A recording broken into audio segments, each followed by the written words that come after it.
ქსოვრიში ვართ დღეს. წილკანი ასეც მოიხსენიებოდა და ეს ადგილი მე საკუთრეს რო კითხო მაგალითად მუხრანისკენ ეგონა საკუთარი ნაკვეთები. აი ნახეთ როგორი ლამაზი პანორამული ხედებით ტერიტორია გვაქვს. გადაშლილი. გამზადებული საიმისოთ რომ ადამიანი ჩამოვიდეს და ისვენოს და განსატვირთავი რაღაც ადგილი გქონდეს სააგარაკე.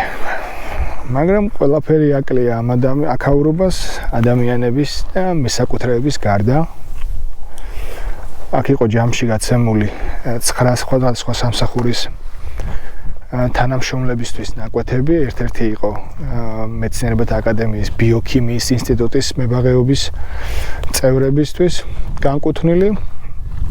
დანარჩენებს კონკრეტულად თუ ვინ იყო რომელი სამსახურები ამას კომენტარებში დაურთავთ და იხილავთ და მოგეთ მოუძებნეთ ეს ნაკვეთი ამ ადამიანს გაუმართლა. ამის ნაკვეთზე ჯერ არავინ არ არის შემძვრალი და რაღაც მიტაცების ფაქტებს არ აქვს ადგილი, მაგრამ სხვა დანარჩენი ტერიტორიები და ჯამში აქ იყო 40 ჰექტარი ტერიტორია გაცემული და განკუთვნილი მებაღეობისთვის. დიდი ნაწილი არის მიტაცებული, ნაწილზე სახელმწიფოა შემოსული, ნაწილზე ცალკეული პირები, რომლებიც არ იყვნენ ამ მებაღეობის წევრები. და ეს განუკითხაობა გაგრძელდება მანამ, სანამ წევრები, რეალური წევრები ამ სამსახურების არ დადგებიან და არ დააყენებენ საკუთარ მოთხოვნებს და ის რომ მოთხოვნა დაადგეს და დაფიქსირდეს, ამისთვის ყველაფერი უკვე გამზადებული და დამუშავებული გვაქვს. ყველა სამსახური წევრთა რაოდენობა, ვისაც ეკუთვნოდა აქ ნაკვეთები, ეს ინფორმაცია მოძიებული გვაქვს და ვინც გამოჩნდება და გაიხსენებს ამ ფაქტს, ან თვითონ ეს ადამიანი მაგალითად იყო არის შვილი იმ წევრის, იმ პირის, ვინც აქ რეალურად თავის დროზე ნაკვეთი მიიღო 80-იან წლებში. და ყველას შეგვეძლება რომ ასე დაგეხმაროთ და ამ საინტერესო ლოკაციაზე თქვენი ნაკვეთები გაპოვნინოთ.